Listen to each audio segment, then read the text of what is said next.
Hello friends, welcome back to my channel. ಇವತ್ತು ನಾನು ನಿಮಗೆ ತಂಬಿಟ್ಟು ಯಾವ ರೀತಿ ಮಾಡೋದು ಅಂತ ತೋರಿಸ್ಕೊಡ್ತಾ ಇದ್ದೀನಿ. ತುಂಬ ಈಸಿಯಾಗಿ ಸಿಂಪಲ್ಲಾಗಿ ಯಾವ ರೀತಿ ಮಾಡೋದು ಅಂತ ನೋಡೋಣ ಬನ್ನಿ. ಫಸ್ಟು ನಾನಿಲ್ಲಿ ಒಂದು ಕಡಾಯಿ ಇಟ್ಕೊಂಡಿದ್ದೀನಿ. ಸೊ ಮಿಕ್ಸಿ ಜಾರ್ಗೆ 2 ಕಪ್ಪಷ್ಟು ಹುರ್ಗಡ್ಲೆ ತೊಗೋತಾ ಇದ್ದೀನಿ. ಸೊ ನಿಮಗೆ ಗೊತ್ತಾಗಲ್ಲ ಅಳತೆ ಅಂತ ಅಂದ್ಬಿಟ್ಟು ಮಿಕ್ಸಿ ಜಾರಲ್ಲೇ ತೋರಿಸ್ತಾ ಇದ್ದೀನಿ. 2 ಕಪ್ಪಷ್ಟು ಹುರ್ಗಡ್ಲೆ ತೊಗೋತಾ ಇದ್ದೀನಿ. ಇದನ್ನು ಪೌಡರ್ ಮಾಡ್ಕೊಂಬರ್ಬೇಕಾಗತ್ತೆ. ನೈಸಾಗಿ ಪೌಡ್ರ್ ಮಾಡ್ಕೊಳ್ಳಿ. ತುಂಬ ಪೌಡ್ರೂ ಬೇಡ, ತುಂಬ ತೇರಿ ಬೇಡ, ಮೀಡಿಯಮ್ ಆಗಿರಲಿ, ತುಂಬ ಚೆನ್ನಾಗಿರುತ್ತೆ. ಸೊ ನಾನು 2 ಮಿಕ್ಸಿ ಬೌಲಷ್ಟು ತೊಗೋತಾ ಇದ್ದೀನಿ.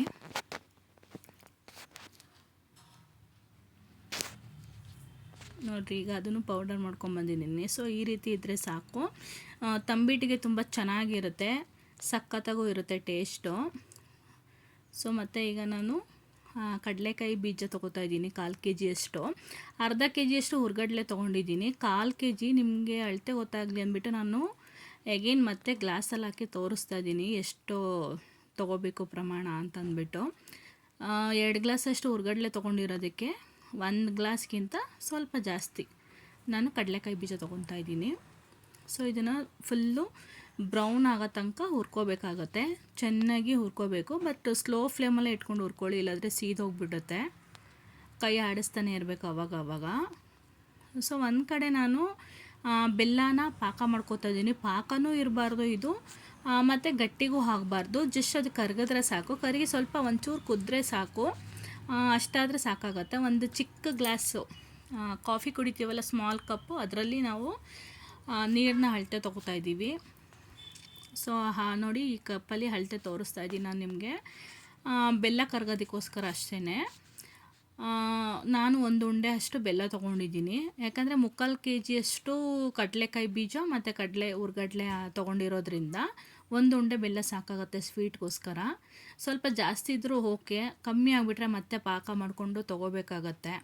ಅದಕ್ಕೋಸ್ಕರ ಅಷ್ಟೇ. ಒಂದು ಸೈಡು ಬೆಲ್ಲ ಕರಗ್ತಾ ಇದೆ, ಇನ್ನೊಂದು ಸೈಡು ಕಡಲೆಕಾಯಿ ಬೀಜನ ಚೆನ್ನಾಗಿ ಹುರ್ಕೋತಾ ಇದ್ದೀನಿ. ಫುಲ್ಲು ಕೆಂಪಗಾಗಬೇಕು, ಸೀದೋಗಬಾರ್ದು. ಸೀದೋದ್ರೆ ಅಷ್ಟು ಟೇಸ್ಟಾಗಿರೋದಿಲ್ಲ. ಅದಕ್ಕೋಸ್ಕರ ನಾನು ಲೋ ಫ್ಲೇಮಲ್ಲೇ ಇಟ್ಕೊಂಡು ಹುರ್ಕೋತಾ ಇದ್ದೀನಿ. ನೋಡ್ತಾ ಇರ್ಬೋದು ನೀವು, ಆಲ್ರೆಡಿ ಬೆಲ್ಲನೂ ಫುಲ್ಲು ಕರಗೋಗಿದೆ. ಸ್ವಲ್ಪ ಕುದಿಬೇಕು, ಬೆಲ್ಲ ಕುದಿಯೋ ತನಕ ಇಡಿ. ಜಾಸ್ತಿ ಗಟ್ಟಿನೂ ಬೇಡ ಮತ್ತು ನೀರಂಗೂ ಬೇಡ ಅಂತಂದ್ಬಿಟ್ಟು 100 ಗ್ರಾಮ್ ಎಳ್ಳು ತೊಗೊಂಡಿದ್ದೀನಿ. 100 ಗ್ರಾಮಲ್ಲಿ 50 ಗ್ರಾಮ್ಗಿಂತ ಜಾಸ್ತಿ ಎಳ್ಳು ಬೇಕಾಗುತ್ತೆ, 50 ಗ್ರಾಮ್ಗಿಂತ ಜಾಸ್ತಿ. ಸ್ವಲ್ಪ ಗಸಗಸೆ 1.5 ಟೇಬಲ್ ಸ್ಪೂನಷ್ಟು ಗಸಗಸೆ ತೊಗೊಂಡಿದ್ದೀನಿ. ಇದೂ ಅಷ್ಟೇ, ಫುಲ್ಲು ಕೆಂಪಗಾಗೋ ತನಕ ಹುರ್ಕೋಬೇಕಾಗತ್ತೆ. ಲೋ ಫ್ಲೇಮಲ್ಲೇ ಇಟ್ಕೊಂಡು ಹುರ್ಕೊಳ್ಳಿ, ಇಲ್ಲಾಂದರೆ ಸೀದೋಗಿಬಿಡುತ್ತೆ. ಸೊ ಇದು ಹಾಕ್ತಾ ಬಂತು ನೋಡಿ ಎಷ್ಟು ಕೆಂಪಗಾಗಿದೆ ಅಂತ. ಈ ರೀತಿ ಕೆಂಪಗಾಗಬೇಕು. ಈ ಥರ ಆದಮೇಲೆ ನೀವು ಇದನ್ನು ಆಫ್ ಮಾಡ್ಕೊಳ್ಳಿ.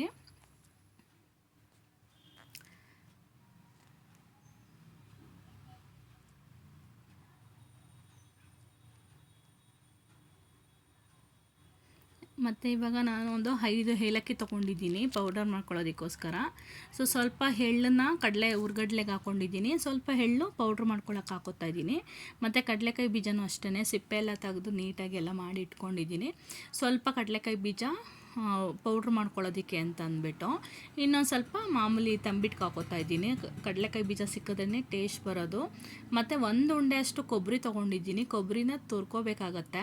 ಅದ್ರ ಜೊತೇಲಿ ಹುರ್ಗಡ್ಲೆ ಮತ್ತು ಎಳ್ಳು ಇದನ್ನೆಲ್ಲ ಪೌಡ್ರ್ ಮಾಡ್ಕೋತಾ ಇದ್ದೀನಿ. ಕಡಲೆಕಾಯಿ ಬೀಜ ಇದಿಷ್ಟನ್ನು ಪೌಡ್ರ್ ಮಾಡಿ ಹಾಕ್ಕೊಂಡ್ರೆ ಇನ್ನೂ ಚೆನ್ನಾಗಿರುತ್ತೆ, ಗಸಗಸೆ ಅದನ್ನೆಲ್ಲ.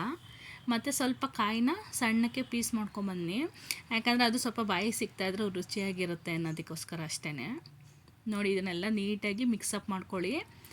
ಏಲಕ್ಕಿ ಪೌಡ್ರ್ ಮಾಡ್ಕೊಂಡಿರೋದು, ಎಳ್ಳು ಮತ್ತು ಗಸಗಸೆ, ಕಡಲೆಕಾಯಿ ಬೀಜ ಇದಿಷ್ಟನ್ನು ಪೌಡ್ರ್ ಮಾಡ್ಕೋಬೇಕು. ಪೌಡ್ರ್ ಮಾಡ್ಕೊಂಡು ಹಾಕಿದ್ದೀನಿ. ಮತ್ತು ಬೆಲ್ಲದಲ್ಲಿ ಕಸ ಸಿಗುತ್ತೆ ಅಂತ ಅಂದ್ಬಿಟ್ಟು ಸೋಸ್ಕೋತಾ ಇದ್ದೀನಿ. ಕೆಲವೊಂದು ಸತಿ ಕಲ್ಲು ಸಿಕ್ಬಿಡುತ್ತೆ. ಆಮೇಲೆ ಸ್ವಲ್ಪನೇ ಹಾಕ್ಕೊಂಡು ಕಲಿಸ್ಕೊಳ್ಳಿ. ಒಂದೇ ಸತಿ ಹಾಕಿ ಮತ್ತು ಅದು ಪಾಕ ಜಾಸ್ತಿಯಾಗಿ ಹುರ್ಗಡ್ಲೆ ಪೌಡ್ರ್ ಮಾಡಿರೋದು ಕಮ್ಮಿ ಆದರೆ ಮತ್ತೆ ಮಾಡಬೇಕಾಗತ್ತೆ. ಅದು ಒಂಥರ ಹಿಂಸೆ ಆಗ್ತಾ ಇರುತ್ತೆ. ಅದಕ್ಕೆ ಸ್ವಲ್ಪನೇ ಹಾಕ್ಕೊಂಡು ನೀಟಾಗಿ ಕಲಿಸ್ಕೊಳ್ಳಿ. ನಿಮ್ಗೆ ಎಷ್ಟು ಬೇಕೋ ಅಷ್ಟು ಪ್ರಮಾಣದಲ್ಲಿ ಕಲಿಸ್ಕೊಳ್ಳಿ. ತುಂಬ ಚೆನ್ನಾಗಿರುತ್ತೆ. ನೀವು 15ರಿಂದ 20 ದಿವಸ ಇಟ್ಕೊಂಡು ತಿನ್ಬೋದು, ಏನೂ ಆಗಲ್ಲ, ಕೆಡೋದಿಲ್ಲ. ನಿಮಗೆ ತುಂಬ ಚೆನ್ನಾಗಿರುತ್ತೆ, ಸಾಫ್ಟಾಗೂ ಇರುತ್ತೆ, ಸಖತ್ತಾಗಿರುತ್ತೆ. ಒಂದು ಸತಿ ಮಾಡಿ ನೋಡಿ ಹೇಗಿದೆ ಅಂತ ನಾನು ಕಮೆಂಟ್ ಬಾಕ್ಸಲ್ಲಿ ತಿಳಿಸಿ ಅಂತ ಹೇಳ್ತಾ ನನ್ನ ಚಾನಲ್ನ ನೀವು ಇದೇ ಫಸ್ಟ್ ಟೈಮ್ ನೋಡೋದಾದರೆ ಸಬ್ಸ್ಕ್ರೈಬ್ ಮಾಡ್ಕೊಳ್ಳಿ, ಹಾಗೆ ಪಕ್ಕದಲ್ಲಿರೋ ಬೆಲ್ ಐಕನ್ನ ಪ್ರೆಸ್ ಮಾಡಿ ಆ್ಯಂಡ್ ಶೇರ್ ಮಾಡೋದನ್ನ ಮರಿಬೇಡಿ ಅಂತ ಹೇಳ್ತಾ, ನಾನು ಮತ್ತೆ ಇನ್ನೊಂದು ಬ್ಲಾಗಲ್ಲಿ ಬರ್ತೀನಿ ಅಂತ ಹೇಳ್ತಾ, ಆ್ಯಂಡ್ ಟಿಲ್ ದೆನ್ ಬಾಯ್.